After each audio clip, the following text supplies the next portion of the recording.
शक्ति वो नहीं है जो आपके पास है, बल्कि वो है जो दुश्मन सोचता है कि आपके पास है। Paul Hayden. नमस्कार और आज के विश्लेषण में आपका स्वागत है।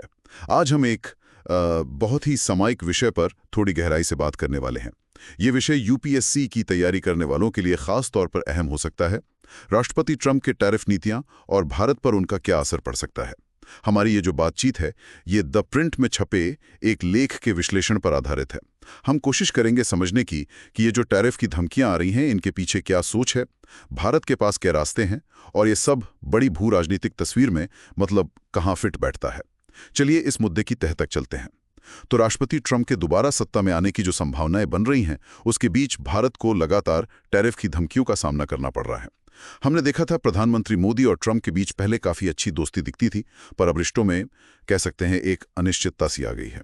भारत सरकार ने वैसे इस पर अभी तक खुलकर कुछ कहा नहीं है, कोई आलोचना नहीं की है। हाँ, और इसमें दिलचस्प बात यह है कि टैरिफ का इस्तेमाल मतलब ये कोई नई चीज नहीं है। ऐतिहासिक रूप से देखें तो घरेलू उद्योगों को बचाने, उन्हें बढ़ावा देने के लिए ही होता आया है। जैसे 19वीं सदी का अमेरिका देख लीजिए, या बाद में जापान और दक्षिण कोरिया, उन्होंने इसी तरह से तो औद्योगिकरण किया। पर हाँ, 1980 के दशक के बाद वो जो वैश्वीकरण का दौर आया तो सोच थोड़ी बदली। ये माना जाने लगा कि टैरिफ्स जो हैं वो प्रतिस्पर्धा रोकते हैं, आर्थिक विकास में बाधा डालते हैं। जैसे अपने यहाँ भारत में ही देखिए, स्टील उद्योग का उदाहरण है। जब टैरिफ हटे या कम हुए तो इंडस्ट्री ने असल में तरक्की की। अच्छा, तो फिर ट्रंप का जो तरीका है वो पारंपरिक टैरिफ नीति से अलग कैसे है? क्या खास बात है इसमें? देखिए, इसमें दो मुख्य बातें समझनी होंगी। पहली तो ये कि आजकल विकसित देश आमतौर पर औद्योगिकरण के लिए इतने बड़े पैमाने पर मतलब व्यापक टैरिफ नहीं लगाते हैं। और दूसरी बात जो शायद ज्यादा महत्वपूर्ण है वो ये कि ट्रंप टैरिफ का इस्तेमाल एक तरह से राजनीतिक हथियार की तरह कर रहे हैं। राजनीतिक हथियार जैसे मान लीजिए ब्राजील पर दबाव बनाना था अपने सहयोगी बोल्सोनारो पर मुकदमे के लिए, या फिर यूक्रेन युद्ध को लेकर रूस पर दबाव बनाना। तो ये सिर्फ आर्थिक नीति नहीं रह जाती फिर।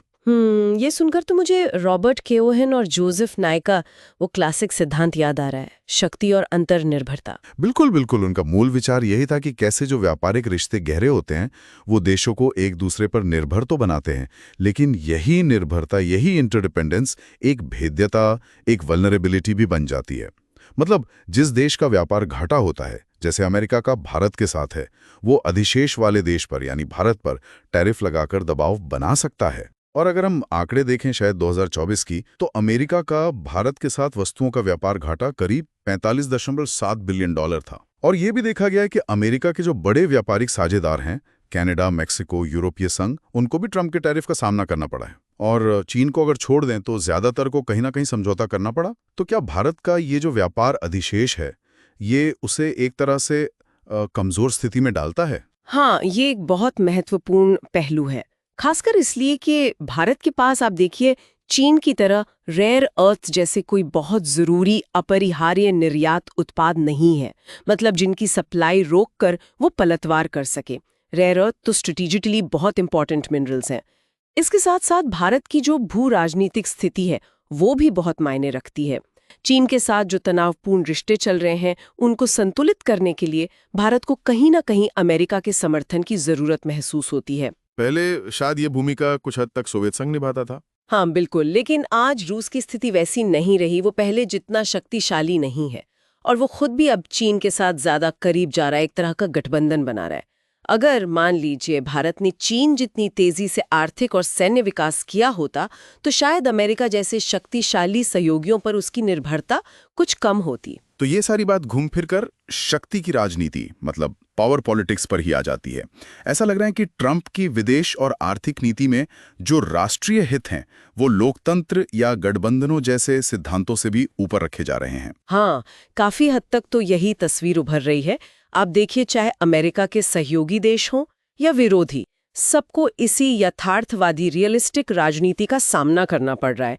इसलिए मुझे लगता है कि जब तक अमेरिकी अदालतें या फिर वहां के उपभोक्ता इन नीतियों में बदलाव के लिए कोई बड़ा दबाव नहीं बनाते, तब तक भारत को शायद अपनी प्रतिक्रिया एक अपेक्षाकृत मतलब थोड़ी कमजोर स्थिति से ही बनानी होगी।